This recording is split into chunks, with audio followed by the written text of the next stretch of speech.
시작하는 철학 여행자를 위한 안내서라고 하는 책을 하겠습니다. 주제는 잃어버린 나를 찾아서이고요. 저자는 신강현님이라는 분이시고 출판사는 국미라는 곳입니다. 이 신강현님은 제가 보기에는 아마 필명 같으시고요. 본명은 아니신 것 같아요. 그래서 의과대학을 나오셔서 의사를 하시면서 이제 그 철학에 관심이 생기셔서 오랜 세월 철학을 공부하시면서 그것을 얘기로 풀어주신 책이고요. 여기 있는 예쁜 사파들이 굉장히 이 안에 재밌는 사파들이 많은데 다 직접 그리신 거라고 합니다. 철학 책들은 뭐 너무나 많고 다 뭐 철학자별로도 의미가 있고 해석해서 쓴 저자별로도 의미가 있고 많은 뭐 수많은 좋은 철학책이 있지만 제가 이 책을 택한 이유는 진짜로 너무 따뜻하고 정말 새로운 접근인 것 같아요. 우리가 보통 뭐 철학책을 굉장히 현학적으로 이렇게 잘 풀어 설명해 주거나 심지어는 더 어렵게 만들거나 원문보다 해석지가 더 어려워 뭐 이런 것도 굉장히 많은데 이 책은 진짜 마음을 담아서 이분이 비철학 전문이시기 때문에 철학 전공이 아닌 사람이 어떻게 철학을 처음 배워나갈 수 있는가에 대한 이제 고민을 많이 하시고 본인도 그렇게 하면서 철학을 헤쳐나가셨던 거기서 이제 그걸 잘 가르쳐 주시려고 하는 것 같아요. 우리도 왜 운동선수 너무 운동 잘하는 사람한테 배울 수가 없잖아요. 근데 예를 들면 테니스를 어렵게 배운 사람들은 훨씬 더 본인이 각 단계에서의 그 장애물들을 잘 알기 때문에 이때는 이렇게 저때는 저렇게 이 사람이 왜 어려움을 겪는지 그게 이해가 되는데 너무 본능적으로 잘하던 사람들은 그게 왜 안 되는 거야 이해를 못하는 그런 게 있는데 여기서는 이 저자께서 이야기를 굉장히 잘 해주신 것 같아요. 우리가 보통 철학책을 싫어하는 이유가 너무 진도가 안 나가잖아요. 그래서 이 진도에 이게 발목 잡혀 있는 나를 보면서 이게 맞나 이 시간이 너무 아깝다 그리고 내가 왜 도대체 진도가 안 나가나 되게 자괴감에 빠지게 되는 경우가 있는데 이 책은 생각보다 굉장히 빠르게 읽어도 좋고 반면에는 빨리 읽기가 아까운 한자 한자 정말 정성스럽게 그 각 저자에게서 뽑아낸 책들 이 단어라는 느낌이 있기 때문에 오히려 책을 천천히 읽는 게 더 고맙고 좋은 책을 빨리 넘기기가 더 아깝고 미안한 그런 책이라서 그리고 책 자체가 정말 아주 따뜻하게 철학책이 보통 나 이렇게 똑똑해 너는 이런 식으로 물어본다면 너가 몰랐던 사유의 세계가 있단다 신세계로 우리를 이렇게 안내해주고 싶은 핫플 알려주고 싶은 친구가 핫플에만 데려가서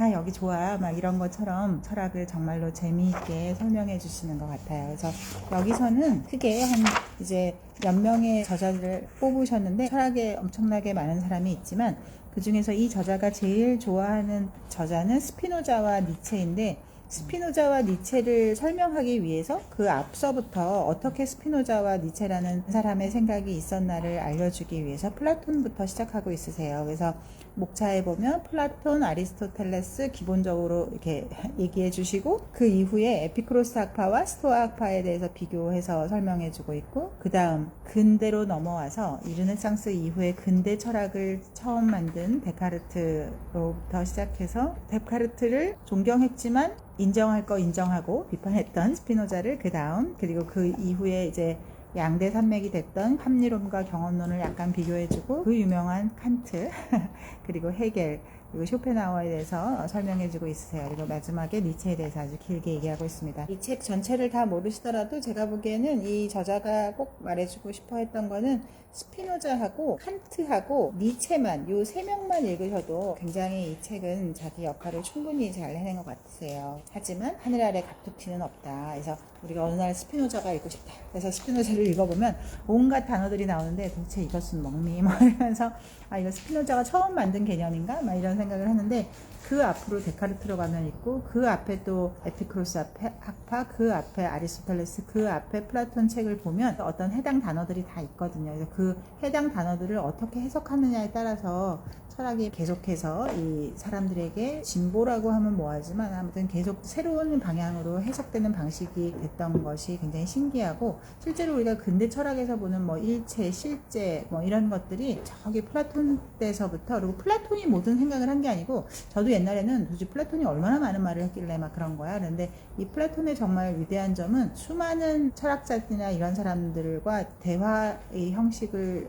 빌어서 그 그 사람의 말을 이렇게 써놓은 거예요. 플라톤 말을 써놓은 게 아니고, 그래서 플라톤 책이라고 하지만 실제로는 플라톤이 한 말은 별로 없고, 아주 그 당시에 유명한 책 하나의 제목 하나하나가 그 당시에 의미 있는 어떤 철학자들의 이름으로 해서 수많은 저서들이 있기 때문에 그 모든 방대한 저서들을 이제 플라톤주의라고 하는 면도 없지 않습니다. 첫 페이지서부터 아주 귀여운 고슴도치가 나오게 되고요. 그래서 고슴도치를 이제 도우치라고 하고, 이 도우치가 어느 날 자기 꼬리가 너무 마음에 안 드는 거예요. 그리고 맨날 날 따라다니는 내 그림자도 너무 마음에 안 들어. 그래서 그림자를 떼버리고 싶고 덤으로 꼬리까지 떼고 싶은데 언제 어디서 떼야 될지를 잘 몰라서 막 하던 와중에 어떻게 찾지 하다가 우연히 시간이 멈춰버린 철학자들의 숲이라는 곳으로 갔다는 얘기로 시작합니다. 그래서 19페이지에 아주 예쁜 풍경화 같은 곳이 나오는데 거기에 오솔길들이 많이 있고, 거기에 보면 이제 뭐 스피노자 아저씨의 안경점, 그리고 뭐 아카데미아, 그리고 뭐 마케도니아 왕국, 그리고 칸트의 집, 각각 베를린 대학, 그리고 어린아이의 해변에서 각각의 상징적인 그 에피크로스의 정원, 또 스토아의 회랑, 이렇게 해서 하나하나 철학자들의 상징적인 이야기를 이렇게 마을로 그림을 그려줘서 훨씬 더 좀 현실감 있게 이렇게 말로만 막 말만 떠드는 얘기가 아니라 실제로 우리 생활 속에 있는 것 같은 그런 그림을 정말 예쁘게 그려주신 것 같아요. 그래서 이 고슴도치가 막 길을 가다가 우연히 이제 안경점에 들어가는데 거기서 너무 이렇게 따뜻해 보이는 아저씨를 만나요. 그래서 그 아저씨는 번지수가 1665인데 이게 이제 서기 연대거든요. 그래서 이제 아저씨가 뭐 안경 맞추러 왔니? 왜 왔니? 뭐 이렇게 하다 보니까 제 그림자를 없애고 싶어요. 꼬리도 자르고요. 그런 얘기를 하다 보니까 그럼 인생의 나침판을 어떻게 해야 되나? 그럼 또 어디로 가야 되나 하는데, 여기서도 보면 모두가 가야 되는 단 하나의 길은 없다. 이제 각각 개개인으로 너로서 살아가라 라고 하는 건데, 30페이지에 보면 도우치가 그날 어떻게 가요? 라고 하니까 이 30페이지 맨 아래줄에 목표를 잃지 않는 일관성과 변화를 구할 줄 아는 융통성만 갖춘다면 너의 욕망이 인도하고 너의 이성이 가능할 거다라고 합니다.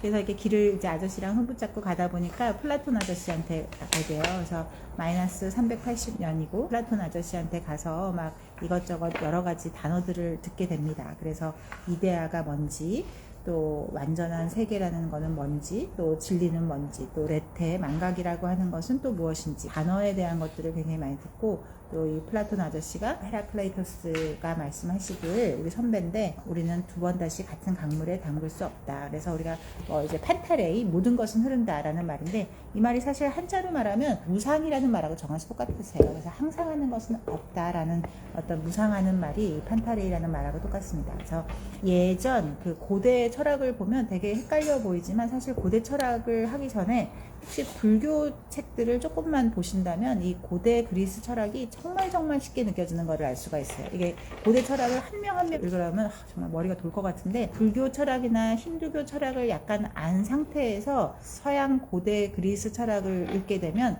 이게 번역하는 과정에서 단어 선택만 다른 것 뿐이지 똑같은 얘기를 하고 있구나 하는 거를 굉장히 잘 알 수 있습니다. 아마도 실크로드나 그 당시에 해변을 따라서 아주 우리가 생각하는 것보다 엄청나게 활발한 교역이 이미 BC 500년 이 경도에도 굉장히 잘 일어났기 때문에 사상의 전파도 부처님 시대 이전서부터 그리스, 메소포타미아, 인도가 아주 활발하게 이루어져서 그 당시에 철학자들은 거의 똑같은 생각을 가지고 있었다라고 생각하면 됩니다. 근데 언제서부터 유럽 철학이 동양 철학과 바뀌었냐면 로마가 망한 이후에 이제 비잔틴 제국이 되고, 그게 대부분 서로만은 약간 야만의 시대로 오히려 돌아가게 되고, 이 지식의 발달이 이슬람으로 전부 다 돼서 그리스의 이 위대한 서적들이 그 유럽어로 번역되는 게 아니라 이슬람어로 먼저 번역되게 되고, 그래서 이슬람어에서 아주 찬란하게 문화와 어떤 과학을 꽃피우다가 이슬람이 다시 후퇴하게 되고, 그렇게 해서 이제 또 동로마 제국이 망하는 과정에서 또 몽골이 동로마 쪽을 망하게 하는 과정에서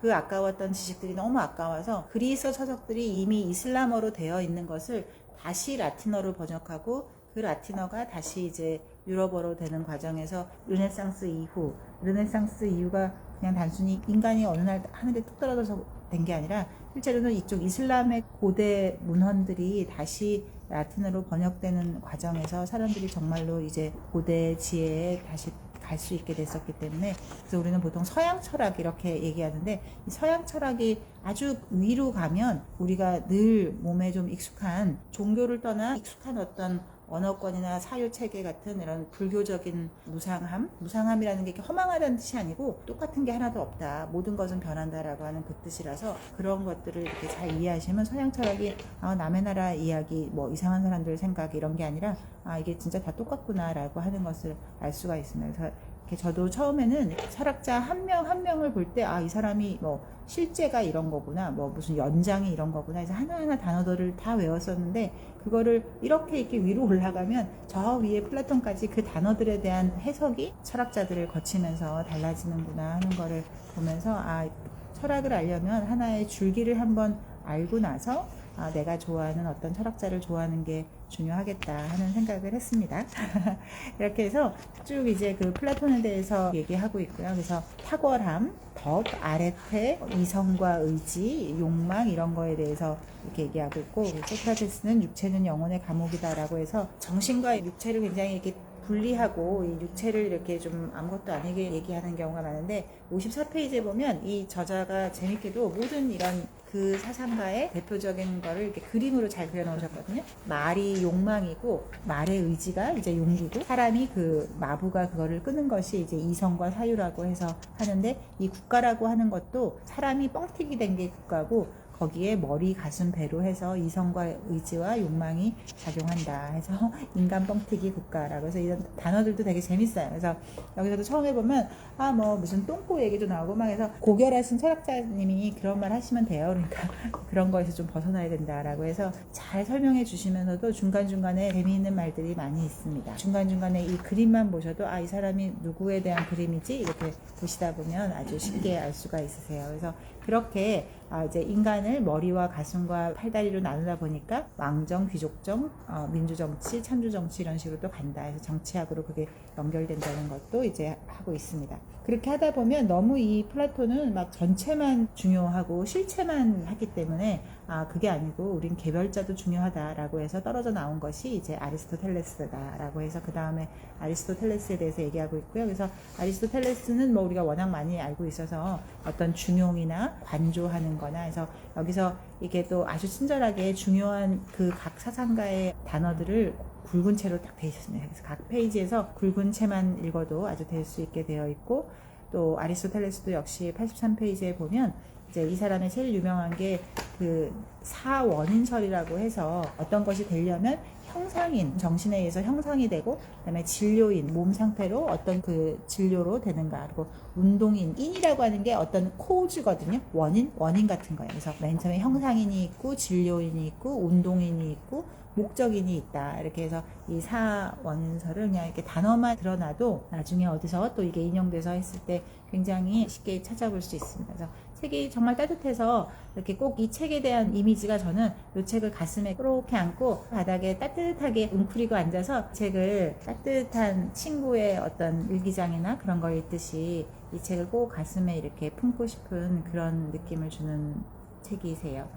그래서 이 아리스토텔레스가 굉장히 뭐 훌륭한 일을 많이 했지만 그 중에 이제 범주라는 어떤 단어를 처음 만들고 이 범주라는 것이 하여간 존재 방식, 실존하는 실체 존재 방식 이런 거에서 범주라는 말을 만드는 사람이라는 거를 하나 알아두시면 좋고 그 다음에 이 사람들이 우리가 이 아리스토텔레스가 여기서 정치학, 윤리학 하는 모든 학문의 이름을 만든 사람도 아리스토텔레스였다라고 해서 이제 쭉쭉 넘어가고 있습니다. 그래서 에피크로스 학파와 스토아 학파가 그 다음에 있게 되는데 저도 옛날에는 에피크로스 학파가 뭐 이렇게 쾌락주의 그래서 쾌락을 쫓는 건가 했는데 그런 게 전혀 아니고 어찌 보면 이성의 바탕을 둔 정신적인 쾌락 그래서 어떤 고통이 없는 상태나 이런 거를 말하는 것이고 스토아 학파는 반대로 이성을 똑같이 중심에 두지만 금욕주의를 하는 것이고 그런 상태를 합니다. 그래서 제일 중요한 말은 아마도 106페이지에 보면 이 에피크로스 학파는 아타락시아라고 해서 어떤 평정심을 중요시하고 스토아 학파는 아파테이아라고 해서 무관심한 어떤 관조하는 자세 이런 거를 했고 아이러니하게도 이 에피크로스 학파에서 유물론이라고 하는 종교와 사유재산을 악의 근원으로 두는 어떤 마르크스의 주의가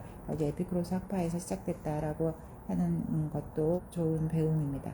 그래서 어쨌든 감정에 예속되지 말고 이제 해방을 해야 되는데 어떻게 할 것인가 라는 것도 잘 설명해주고 있고, 근대 철학으로 넘어와서 데카르트가 있으시거든요. 그래서 데카르트, 저도 뭐 전에는 잘 모르고 나는 생각한다 고로 존재한다 뭐 이 말 하나만 아는 정도였었는데, 데카르트는 정말 천재 오브 더 천재로서 진짜 어찌 보면 우리가 아는 거의 모든 근대적인 생각의 시작이 데카르트로부터 시작됐다는 거, 그리고 프랑스를 다 이렇게 까면서도 우리가 데카르트의 후예라는 것만은 굉장히 자랑스럽게 얘기하는 그런 거를 볼 수 있는데, 데카르트야말로 마지막 중세인이면서 최초의 근대인이다라고 하는 거, 그리고 어떤 정신의 실체, 그리고 물질의 실체에 대한 거, 그리고 사유에 있어서 어떤 그 물질적 신체는 연장이라고 익스텐션이라는 말을 썼었고, 정신적 실체는 사유라는 말을 썼다. 그래서 이 단어를 이렇게 한번 들어놓는 게 중요하세요. 왜냐하면 이 단어들이 계속되거든요. 철학자는 바뀌어도 이 단어들은 계속되기 때문에 이 단어들을 한번 이렇게 들어놓으면 굉장히 좋습니다. 그래서 여기서는 뭐 인간의 정신에 자유의지가 있는가 없는가 이런 거에 대해서 되게 되는데, 저도 자유의지가 이 근대 이후에 나온 생각이라고 생각했었는데 이게 저기 플라톤 때를 올라가도 다 똑같이 있습니다. 그래서 그거를 찾아보는 것도 굉장히 좋을 것 같고, 이 데카르트에 대해서 사람들이 정말 뭐 어마어마한 천재인 거하고 한 말 대부분이 다 맞는 말인 거는 지금까지도 진리 그 자체인데, 사람들이 까는 것 중에 하나가 이 정신과 영혼이 손과 손이라고 하는 뇌 구조에 의해서 이제 연결돼 있다라고 얼버무린 거를 이렇게 하는데, 또 한편에서는 사람들이 정말 데카르트가 몰랐을까 데카르트 정도의 천재면 사실 알았을 거다 그러면서, 하지만 이 사람은 굉장히 신실한 어떤 신자였었기 때문에 그런 세상의 그런 절대 질서를 망치고 싶지 않은, 사람들한테 너무나 큰 사회 혼란과 어떤 정신의 혼란을 야기하고 싶지 않은 그런 거에서 자기 나름대로의 수정을 거쳐서 본인은 진리를 알고 있지만 돌아서 설명한 거 아닐까 하는 그런 설도 있는 것 같습니다. 그리고 스피노자가 정말로 뭐 모든 사람들이 다 스피노자를 읽고 싶으나 도저히 읽을 수 없는 책이 있으니 정말 스피노자의 책인 거죠. 그래서 도대체 이 아저씨는 왜 이러셨을까? 도대체 말을 왜 이렇게 어렵게 쓴 거야?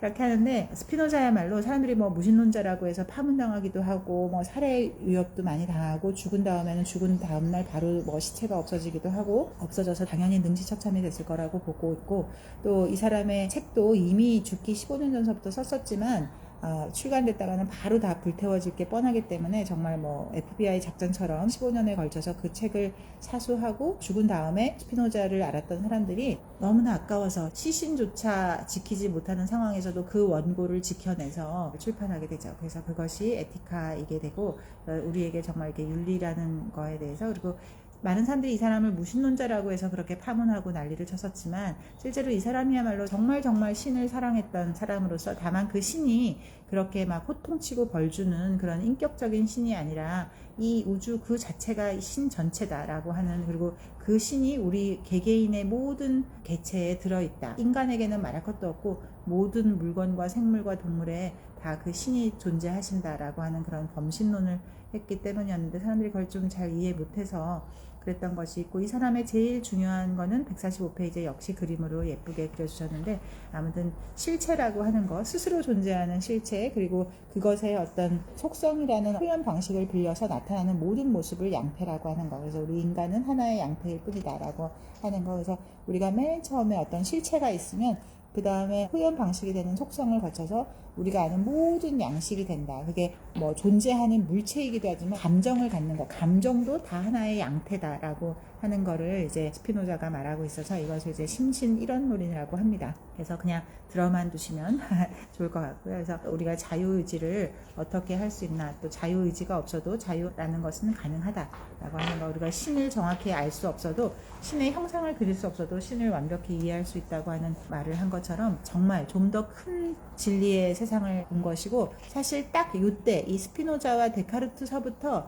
이분들이 다시 고대 인도 철학이나 고대 그리스 철학으로 접근 가능해지거든요. 이 전에 1000년 동안은 접근 가능하지 않았었어요. 그래서 그 전에 뭐 아퀴나스나 이런 사람들이 바보라서가 아니고 그 사람들이 그런 책을 본 적이 없기 때문에 당연히 이제 그런 게 없는 개념에서 모든 걸 하다 보니까 신이 모든 거의 중심에 되고, 그래서 철학은 그냥 어떤 신의 하녀가 됐을 뿐이다 뭐 이렇게 하지만, 다행히도 요즘, 그리고 스피노자도 사실 갑툭튀가 아니고 요 전에 몇 명의 사람들이 이렇게 기독교적으로 봤을 때는 이단적인 신의 어떤 정의가 바뀌고 이런 것들을 해서 이미 많은 사람들이 이전에 뭐 화형되고 파문되고 자살하고 뭐 여러 가지 그런 걸 해서 그 사람들과 이미 교류가 있었던 스피노자나 그런 사람들에 의해서는 이런 거를 하기가 조금 더 쉬웠을 거예요. 이게 인간이 가능한가, 정말 어디 하늘에서 내려온 거 아닌가 싶은 정도의 어떤 천재였기 때문에 공부에 있어서도 그 세상의 모든 책을 다 섭렵하고 읽어낼 수 있었던 어떤 천재성에 있어서도, 또 스스로 사유할 수 있었던 거에 의해서도 이 스피노자는 어찌 보면 정말 궁극의 진리에 어느 정도 도달했던 것이 아닌가 하는 생각이 정말로 듭니다. 이 사람의 제일 유명한 말이 156페이지에 코나투스라고 해서 모든 어떤 양태들은 자기 보존의 욕구를 가지고 있고 정말 위대한 욕구다라고 하는 거고, 여기서도 감정과 욕망에 대해서 많이 하는데, 이게 정말 불교를 조금만 이해하시면, 불교 신자가 아니라도 불교에 대해서 조금만 개념이 있으시면 단어만 바꿨지 내가 번역을 한다 해도 이렇게 되겠다 싶은 아주 유사한 단어를 잘 찾아낸 거예요. 어떤 서양 언어로. 기쁨이라고 하는 거, 슬픔이라고 하는 두 계열의 감정이 있게 되고, 그래서 내가 바라던 게 되면 기쁘고 바라지 않는 것이 되면 슬프고, 그래서 선과 악이라고 하는 게 사실은 선과 악이 아니라 어떤 기쁨과 슬픔, 좋고 나쁨이라고 하는 거, 그리고 그것이 나중에 저 뒤로 이제 니체에게도 연결하게 됩니다. 사실 모든 사람들이 이제 뭐 쇼펜하우어에서 모든 근대 철학, 현대 철학이 시작됐다 뭐 여러 가지를 하지만, 사실 위로 올라가다 보면 거의 모든 근대 철학은 이 스피노자에서 거의 시작하고, 하지만 또 스피노자의 근간은 데카르트였다는 것을 보면 다 같은 한 몸통의 줄기에서 나온다는 것을 알 수가 있는 것 같아요. 저도 처음에는 막 너무 어렵다 그래서 정말 그렇게 어렵나 했는데, 아직은 이해되긴 쉽진 않지만 실제로는 이렇게 좀 불교적인 언어를 갖고 조금 열린 마음으로 읽으면, 기독교나 유대교에 경직돼 있으면 이 사람 말이 미친 사람 말이거나 악마의 말 같은데, 그렇지는 않다라고 하고, 이 사람이 정말 뭐 우리가 루터 같은 사람들도 굉장히 훌륭하게 보지만, 이 루터도 스피노자를 얼마나 끔찍하게 박해했었는지 이런 것들을 보면, 사람들이 어떤 생각에 경도된다고 하는 게, 우리가 봤을 때 뭐 살인마나 이런 사람들만 나쁘다고 보는데, 생각에 경도된 것이 얼마나 잔인할 수 있는가를 하게 됩니다. 하지만 정말 스피노자의 위대함은 죽는 날까지, 정말 젊은 나이에 죽었음에도 불구하고 그 모든, 어찌 보면 부처님하고 좀 비슷해요. 아주 유복하고 모든 거를 다 할 수 있는 정말 천재의 머리를 갖고 모든 사람들의 촉망을 받는 그런 사람이라서, 세상의 모든 권력을 다 가질 수 있었을 텐데도 그거를 다 스스로 버리고 진리를 찾기 위해서, 그리고 사유하기 위해서 자기 스스로 자기 길을 가면서 살았던 사람이고, 평생 어떤 박해를 겪을 때도 어떤 치욕을 겪을 때도 한 번도 그 연민 가득한 그런 표정을 한 번도 잃지 않았다고 해요. 이 인류 역사에서 가장 철학자라는 사람이 어떻게 살아야 되는가를 보여준 사람이라는 평판이 있는 것 같아요. 하지만 이런 스피노자조차도 맨 마지막 모든 거의 근간은 너에게 기쁨을 주는 사람과 많은 시간을 보내라 라고 결론을 하고 있습니다. 그래서 우리가 보통 좀 똑똑한 채 하려고 그러면 뭔가 막 뭐 힘들고 막 고난스럽고 막 어떤 비관적인 생각을 하고, 이런 것만이 올바르게 살고 뭔가 좀 좋고 따뜻하고 이런 거는 막 죄악시하는 그런 어떤 지식인의 맹점들이 있는데, 이 스피노자는 오히려 그거를 더 넘어선 좀 더 진리에 가까워진 사람답게 실제로 너에게 기쁨을 주는 사람들과 많은 시간을 보내라 라고 이제 하고 있습니다. 그래서 꼭 한번 나중에 이렇게 더 찾아보시면 평생을 공부해도 좋을 것 같은 그런 분이세요. 이제 합리론과 경험론 읽으면 들어갔나 이런 거에서 이렇게 172페이지 정리해주고 있는데, 이 데카르트로부터 시작해서 스피노자, 라이프니츠로 가는 게 합리론이고, 존 로크, 그리고 버클리 대학의 그 버클리, 그리고 데이비드 휴 아저씨, 이렇게 해서 이어지는 게 이제 경험론이다. 그래서 대륙의 합리론, 그리고 영국의 경험론, 이렇게 나뉘게 되고, 이게 두 개가 또 엄청 그야말로 무슨 바, 데카르트 바, 뭐 무슨 로크 바 해서 엄청나게 여기서 또 싸웠었는데, 그거를 이제 좀 정리를 해준 것이 나중에 칸트에서 이 두 개가 다시 만나게 된다라고 해서 그 다음에 칸트로 이어지고 있습니다. 그래서 칸트도 이제 뭐 엄청 어렵게 느껴지기 마련인데 정말 따뜻하게 잘 설명해주고 있으세요. 그래서 앞에서 말했던 경험론과 관념론을 갖고 그렇게 싸우지 말고, 그리고 무슨 나랑 신에 대한 관념이 틀리다고 해서 다 불태워서 죽이지 말고 우리는 철학을 얘기하면서 신학을 얘기할 수 없다라고 하는 거를 처음으로 이제 했고, 하지만 이건 또 꼭 칸트가 똑똑해서라기보다는 이미 이제 1700년대로 넘어오면서 사람들이 훨씬 더 많이 진보한 거죠. 사람들이 많이 깨어났고, 그래서 칸트도 이런 말이 가능하지 않았었나 합니다. 193페이지에 보면 역시 칸트의 그림이 잘 나타나 있어서, 이게 이제 우리의 감성이라고 하는 것이 감각으로부터 들어온 다음에 어떻게 우리가 오성이 5가지의 성질이 아니고 우리 지성을 말하는 거거든요. 그래서 우리 지성에 의해서 개념으로 묶이고 범주로 나누고, 여기서 다시 범주라는 말이 나오거든요. 그래서 이 아리스토텔레스에서 된 이 범주가 다시 칸트의 범주로 이어지게 되는데, 그래서 양, 질, 양상, 관계 이렇게 해서 된다는 그림으로 아주 예쁘게 그려주고 계십니다. 우리가 어떻게 하면 이제 진짜 모습을 볼 수 있나? 우리는 사실 선글라스를 끼고 세상을 보는 것과 같다. 그래서 우리가 잠자리의 눈과 물고기의 눈과 뱀의 눈이 다 다르잖아요. 이 사물을 파악하는 방식이. 그래서 우리가 실제로는 실체를 볼 수 없는 것이 사실 정상이고, 그래서 약간 그거를 뭐 예지계, 현상계 이렇게 나눈다 하는 그림을 201페이지에 재밌는 그림으로 그려주고 있습니다. 아무튼 경험 없는 지식은 오류에 빠진다라고 해서 우리가 보통 순수 이성, 그리고 뭐 정업 명령이라는 말에 대해서 많이 들어봤죠. 그래서 단어는 들었지만 무슨 말인지 몰랐던 거 여기서 아주 잘 설명해 주고 있으세요. 그래서 이 책 전체에서 스피노자하고 칸트하고 니체만 읽으셔도 정말 생각보다 철학 괜찮은데? 한번 읽어볼만 하겠는데? 하는 생각이 드실 것 같아요.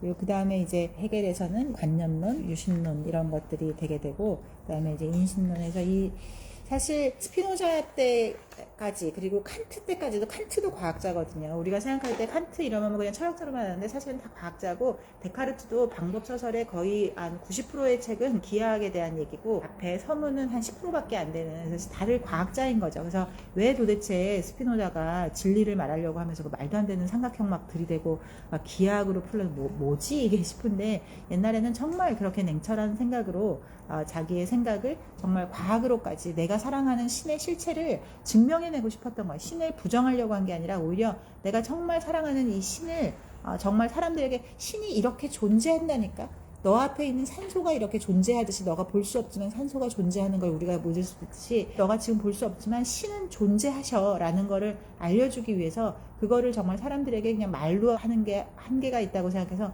정말로 알뜰하게 그 기하학을 써서까지도 그거를 증명해 주려고 하는, 오히려 신에 대한 정말 말할 수 없는 사랑이 있는 학문이다라고 하는 그런 것이, 그 전에 근대서부터는 무조건 막 신을 싫어하고 이랬을 것 같은데 그렇지가 않다라고 하는 거고, 과학이라고 하는 게 본래 자연철학이라고 했었거든요. 그래서 우리가 그 1800년대 이전의 책을 보면서 한 1800년대까지 나오는 모든 책들도 사실 지난번에 스튜어트 밀도 자연철학이라는 말이 여러 번 나오는 게 다 과학이라는 걸 동의어거든요. 사이언스라는 게 결국 내처럴 필로소피였었기 때문에 그냥 필로소퍼 그러면 말장난하는 사람이라고 생각하지만, 그 전까지는 전혀 그렇지 않았고, 칸트도 과학자였었기 때문에 그런 거를 잘 해야 되는데, 거기서 이제 최초로 벗어나기 시작한 게 해겔부터라고 생각하면 됩니다. 그래서 진짜로 이 사변적인 어떤 생각의 잔치를, 말들의 잔치를 하게 되죠. 이 사람의 제일 유명한 거는 하여간 역사가 크게 이제 진보한다는 거와 정반합이라고 해서, 맨 처음에 어떤 하나의 가정이 있고 그 가정을 부정하는 자기 부정을 통해서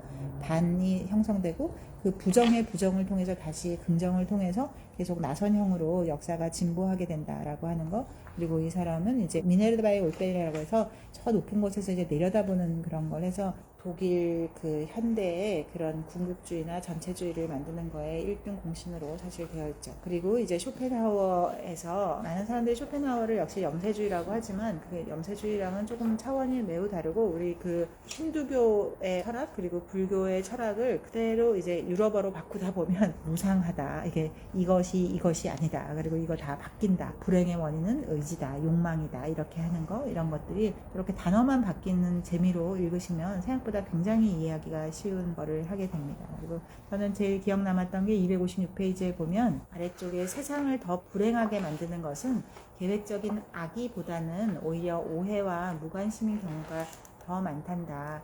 오해는 믿음의 결여이고 무관심은 타인에 대한 공감의 결핍이지라고 이렇게 하면서 그림으로, 하지만 우리가 예술을 통해서 어떻게 동정심을 가질 수가 있는지에 대해서 설명하고 있습니다. 맨 마지막 이 책에서 정말 저자가 말하려고 했던 니체가 끝에 쭉 나오게 되는데요. 한번 좀 읽어볼만 하시고, 하지만 저도 옛날에는 하도 사람들이 니체 이래서 이렇게 읽다 보면 오히려 요약서를 읽을 때는 굉장히 막 좋은데 실제 원문을 읽어보면 아니, 너무 선동적인 거 아니야? 진짜 이렇게 선동적이어도 되나? 그러니까 온갖 어떤 정권이나 이런 거에 잘 이용당하지. 나중에 보면 다른 모든 사람들은 과학과 이런 곳에서 모든 이 데카르트, 스피노자 뭐 할 거 없이 칸트까지 다 과학적인 베이스에서 이렇게 분석하려고 했었다면 니체는 본래 태생이 문학가였다고 해요. 그래서 문학가였다가 문학 이렇게 하는 게 이제 너무 시시해서 워낙 천재다 보니까 그래서 그 다음에 자기 반의 철학을 갖게 되다 보니까 이 사람의 표현법이 물론 이제 정신도 너무 천재다 보니까 약간 정신적으로 이제 어려움도 많았고 그러니까 긴 말을 조곤조곤 못하는 그런 것도 있지만 실제로는 이 사람의 본래 몸에 밴 표현법이 수천 년의 어떤 고전 문학을 연구하는 문학자였었기 때문에 이 말을 문학으로 시로 이해해야 되는데 그거를 곧대로 이렇게 해서 하다 보면 그거를 악마의 편집처럼 해서 히틀러의 전체주의나 어떤 스탈린이나 공산주의나 이런 거에서 이렇게 이용되기가 굉장히 쉬운 그런 것도 우리가 잘 걸러서 필터링해서 읽어주는 게 굉장히 중요한 것 같다라는 생각을 했습니다. 그리고 니체의 시작도 쇼펜하우에서 시작하고 그 더 원류는 스피노자에서 시작한다. 그리고 헤겔이 한 유명한 말 중에 모든 것은 스피노자이거나 철학이 아니거나 라고 할 정도로 모든 이 근대 철학은 스피노자에서 시작했다고 보는 것에 다들 동의하고 있는 것 같아요. 그래서 제 생각이지만 아마 이때가 니체가 나왔을 때가 되면 이제 모든 막 그 엄청난 기술의 발전들이 돼서 벨레 에포크라고 해서 정말 아름다운 시절 1880년 정도에 이제 유럽의 모든 전쟁이 종식되고 정말 기술의 발전이 눈부시면서 인간의 이성이 신이 없이도 천국을 만들 수 있다라고 하는 우리 위대한 이성에 대한 찬양이 되고 예전보다는 누가 뭐래도 아무리 뭐 산업혁명에 뭐 노동의 착취니 뭐니 해도 옛날보다는 말도 안 되게 이제 먹고 살게 됐기 때문에 그때서부터 사람들이 이제 뭐랄까 좀 정신적으로 좀 나약해지고 징징거리기 시작하고 이랬던 그런 상황에서 니체가 제발 좀 이제 그 징징거리는 거 좀 그만하고 제정신 차리고 힘차게 살아보자라고 했던 것도 없지 않았던 것 같습니다. 그리고 니체에서 제일 유명한 거는 이제 뭐 르상티망 원한에서 못 가진 사람들이 항상 그 정의를 내세울 때 조심해라 라고 하는 겁니다. 질투는 약자들의 힘이다 라고 해서 291페이지에 보면 르상티망에 대해서 하고 있는데 사람들이 보통 이제 선과 악을 하는 것이 주인의 도덕, 이제 사람들을 좀 약하게 해야 되니까 뭐 착하고 겸손하고 이런 게 좋은 거다라고 가르쳤는데 그건 사실 노예의 도덕이고 그렇게 하지 말고 너가 지배자로서의 도덕을 다시 해야 된다라고 하는 거. 하지만 여기서 정말 중요한 건 이 약자들이 정의를 말할 때 조심해야 된다. 약자들은 모든 거를 하향 평준화 시키려고 하기 때문에 사람들은 자기가 샘나는 그런 거를 어떻게 해서든지 복수하려고 하면서 거기에 꼭 정의라는 말을 갖다 붙인다. 그래서 막 선과 악이라는 방패 뒤에서 정의를 외치는 사람이 있으면 그 사람이 제일 조심해야 되는 사람이다 라고 이제 얘기하고 있습니다. 그래서 어떤 인간의 본성이 자기가 남보다 못하다는 거에 대해서 얼마나 취약할 수밖에 없는지 그런 거를 하고 있고 양심의 가책 따위 같은 거 다 던져버리고 너가 하고 싶은 너의 세상을 만들어라 라고 하는 거를 하고 있으면서 맨 뒤에 힘의 의지나 이런 것도 결코 이렇게 사실 이렇게 권력에 이용되려고 했던 말은 아니고 생명을 지켜나가야 된다라고 하는 그런 말을 해주려고 했던 거고 너 안에 정말 여러 개의 너가 있는데 너를 잘 이렇게 해라 하는 거고 마지막으로 그냥 이렇게 하나만 더 읽으면 여기 맨 마지막에 이제 비유에 의해서 낙타로서의 나, 사자로서의 나, 이제 어린아이로서의 나가 나오는데 낙타는 이 세상에 거대한 괴물인 용이 있어요. 그래서 이 용이 이 세상을 다 창조했고 용이 시킨 대로 해야 돼. 그래서 그게 낙타예요. 그리고 낙타는 인내의 상징인데 그렇게 자꾸 버티면서 매번 예스맨이 되는 게 더 편하기도 해요. 왜냐면 먹고는 살아야 되니까. 그거를 내가 이렇게 인내해낸 세월을 삶의 훈장이라고 생각하고 잘 살았지만 그렇게 쭉 살아보면 결국 죽는 날 너의 실체와 부딪힐 때 너무나 비참해진다. 그렇기 때문에 사자의 삶이라고 하는 거는 노라고 말하는 삶이다. 우리 say no 했잖아요.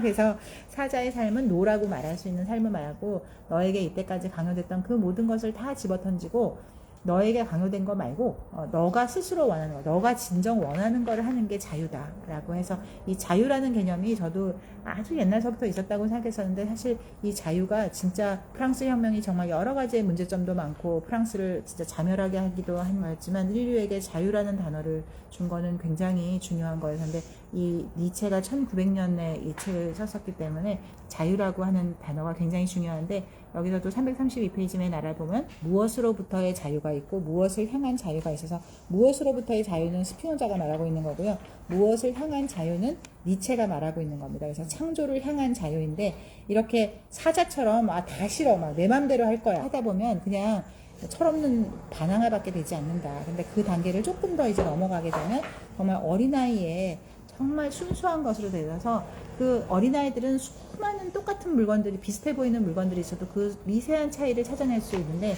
그 미세한 차이를 찾아낼 수 있는 것이 너가 사랑하는 것이고 너가 사랑하는 것은 그것을 계속 할 수 있게 하게 된다. 그래서 이 창조가 크리에이션인데 그 창조를 계속 하고 싶은 거 그게 리크리에이션 그게 유희가 되는 거다라고 해서 이거를 계속 하고 싶을 만큼 그렇게 좋은 거 그런 세상을 창조해라 하는 거고 맨 마지막 단어로 그냥 말씀드리고 싶은 건 338페이지에 보면 그러니까 아까 낙타로서의 삶, 사자로서의 삶, 어린아이로서의 삶으로 이제 더 나은 내가 되기 위해서 진화되어 가는 것인데 338페이지의 그림 아래 보면 이 세계를 사랑하고 싶은가?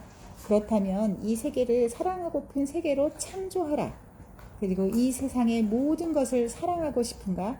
그렇다면 너 자신을 스스로 사랑하고픈 대상으로 창조하라. 그러면 세상 전부를 품을 수 있을 테니까 라고 해서 불평불만하지 말고 너가 좀 더 나은 그런 초인 위버맨시가 될 수 있다라고 하는 겁니다. 그래서 우리나라 근대 문학을 봐도 왜 초인 얘기가 시나 이런 데서도 많이 나오잖아요. 그래서 그런 것들 우리가 어떤 행동을 하고 살 것인가에 대해서 얘기하고 있습니다. 아무튼 이 책이 너무너무 특별하고 좋아서 뭐 아주 많진 않지만 그래도 뭐 여러 가지의 철학책들을 봤었는데 이런 형식의 철학에 대한 설명을 해준 책은 굉장히 드문 것 같아서 꼭 여러분들이 한번 도와줬으면 하는 마음에서 골랐습니다. 그래서 시작하는 철학 여행자를 위한 안내서 꼭 한번 해서 요 중간중간에 그 굵은 글자로 돼 있는 거 그리고 그림만 이렇게 보셔도 참 좋을 것 같고 한 번에 다 읽으려고 하지 마시고 진짜 이렇게 가슴에 이렇게 품고 계시면 나한테 필요한 순간에 이렇게 여기 나오는 스피노자 아저씨처럼 따뜻하게 나에게 언제든 어떤 위로가 되는 말을 해줄 수 있다는 생각이 들어서 너무너무 따뜻한 철학책이었습니다.